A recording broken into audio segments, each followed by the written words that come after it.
struggling? Why are we not getting into the pinnacle of the sport? Whereas we should. We have the talent, we have the people, we have everything what we need right here in our country. But we're not hitting that mark. And if you take countries like Australia, who played against us in 1996, y'all pretty much, constantly y'all played against. They're still on top form. 1996, they were on top form. Right now, still they are.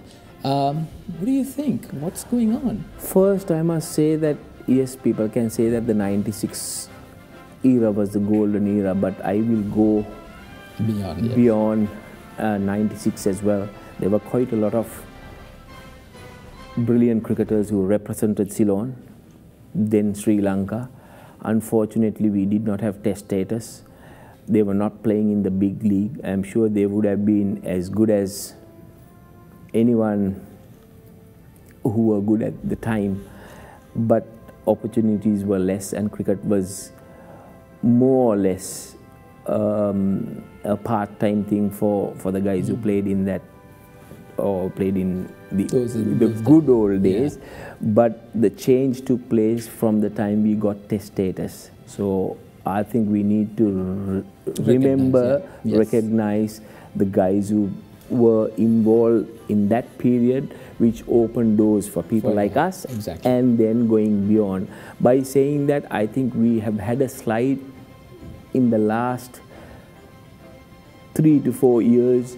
I would put it down. You were talking about Australia. They do have sustainable systems. When you have systems documented, what you need to do is review them annually. This is what the ICC does. We learned a lot being in the ICC. That's why I said at the outset, one of the greatest things for me was working for the governing body. They come up with rules, regulations, and it is reviewed annually. And those decisions are reviewed by a cricket committee. And people who know about the game. In the cricket committee, they have people who knows about the game, and it is not only people who have just been involved as cricketers. They'll have a match referee, they'll have an umpire, a commentator, but people who have played the game at the highest level.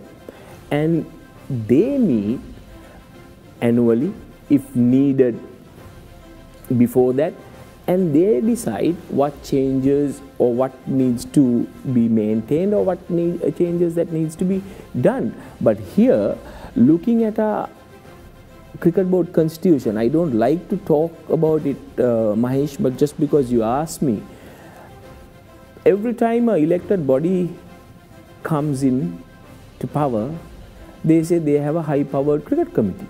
From what I know, there is no status for the cricket committee in the Cricket Board Constitution.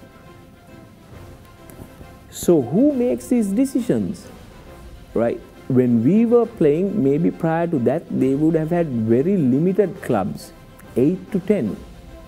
But from what I remember, when I was playing, I think we had about 12 teams. Now we have 26 teams. It's been diluted. Why have they done it? Not to promote the game in that sense. We need to look into those areas and come up with sustainable systems. We've been very lucky. Until recently, we've been producing cricketers through our school system. We've got a very strong school system, but by saying that, how many times have we won an Under-19 World Cup? How many times have we made it to the knockout stage of an Under-19 World Cup? When I told you that I stayed out of the media attention or limelight, people might get the impression, oh, these people are staying out and talking. So that's the reason I never came out to speak about what I felt. Because I feel to do what you feel what is right, you have to have a like-minded group and you need to have authority. With the system, I doubt it whether we'll get that authority to make the changes that we feel that needs to happen for the betterment of the game. Everyone says that we are here for the betterment of the game. But where's the betterment? But where's the betterment then?